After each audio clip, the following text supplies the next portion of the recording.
अमरावती जिल्ह्यातील आशा व गटप्रवर्तक महिला बीएलओ व विशेष सखोल पुनरीक्षणचे काम सक्तीने सोपविण्यात येत असल्याचा आरोप करत महाराष्ट्र राज्य आरोग्य खाते आशा गटप्रवर्तक संघटना जिल्हा अमरावती यांच्या वतीने दिनांक 6 जुलै 2024 रोजी जिल्हाधिकारी यांना निवेदन देण्यात आले।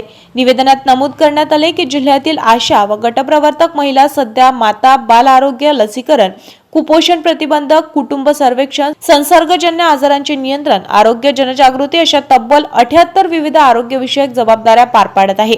अशा परिस्थितीत त्यांच्यावर निवडणूक प्रक्रियेशी संबंधित बीएलओ किंवा एसआयआरचे अतिरिक्त काम लादल्यास आरोग्य सेवेत विपरीत परिणाम होण्याची शक्यता असल्याचे संघटनेचे म्हणणे आहे।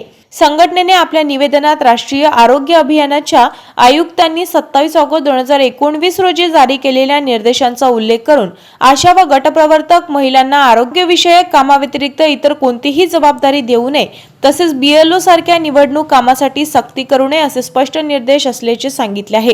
मात्र अमरावती जिल्ह्यात या आदेशाचे उल्लंघन होत असल्याचा आरोप करण्यात येत आहे। याशिवाय 30 जून 2026 रोजी राष्ट्रीय आरोग्य अभियानाच्या सहसंचालकांनी जिल्हा आरोग्य अधिकारी नाशिक यांना पाठविलेल्या पत्राचीही दखल देत आशा व गटप्रवर्तक महिलांना बीएलओ आणि एसआयआरच्या कामातून तातडीने मुक्त करावे आणि त्यांच्यावर कोणत्याही प्रकारची सक्ती करू नये अशी मागणी करण्यात आली आहे। या निवेदनात रेखा मोहोळ, जिल्हाध्यक्ष, महाराष्ट्र राज्य आरोग्य खाते आशा गटप्रवर्तक संघटना, जेएम कोठारी, जिल्हाध्यक्ष आयटक अमरावती आणि सुनील मेटकर, जिल्हा संघटक आयटक अमरावती यांच्या स्वाक्षऱ्या आहेत।